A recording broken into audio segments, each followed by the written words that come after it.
Yep. Most of what we see here is given in symbolic language. And we have to recognize this theme of symbolism through visionary activity is a key throughout apocalyptic literature. Wow.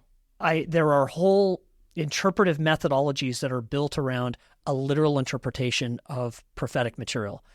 I can't think of something that's further from the way in which the prophecies are given. Jesus, if we were to ask, well, how does Jesus speak? You know, when we see how Jesus speaks in the Gospel of John, for instance, every time Jesus opens his mouth, he says something and people take it literally, but they get it wrong. It's like, how, you know, Jesus was asked, "Okay, what authority do you cleanse the temple?" And Jesus says, "Oh, well, I'll show you the authority I have. Destroy this temple, and in 3 days I'll raise it up." And they said, "This temple's been 46 years being beautified by Herod. What do you mean it'll do it in 3 days?" And then John, the author, steps in and says, yeah, he wasn't talking about the physical temple. He was talking about his body, spiritual temple, right? Temple of his body, okay? It's a physical being, but it's a temple where God dwells.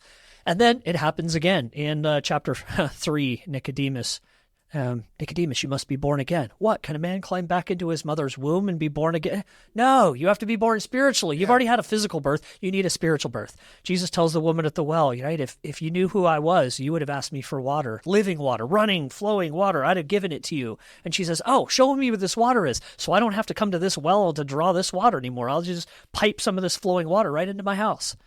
No, I'm talking about spiritual water, right? Jesus tells the people in chapter 6, after they eat the bread, loaves and fish, right? He says, you know, Moses gave you manna in the wilderness, but I'm the manna that came down from heaven. You must eat my body and you must drink my blood. And everyone said, whoa, that's a weird saying.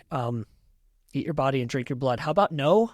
And they left. The end of John 6 says most of his followers left him because they didn't like that statement. And then Jesus tells his disciples, he's like, no, I'm not speaking literally. I'm not telling you to be a vampire. Exactly. I'm not talking about cannibalism. Yeah. He says, the flesh profits nothing. It's not my literal body. I tried to say that to get your attention, but it's my teachings and it's my word. That's what you need to digest. That's what you need to eat.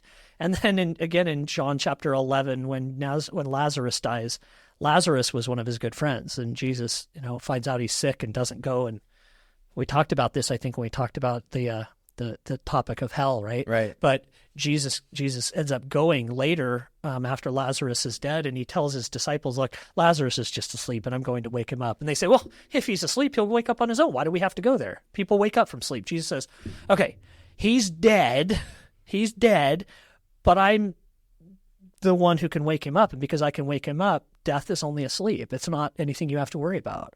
I'm the great alarm clock. You need to think about death differently.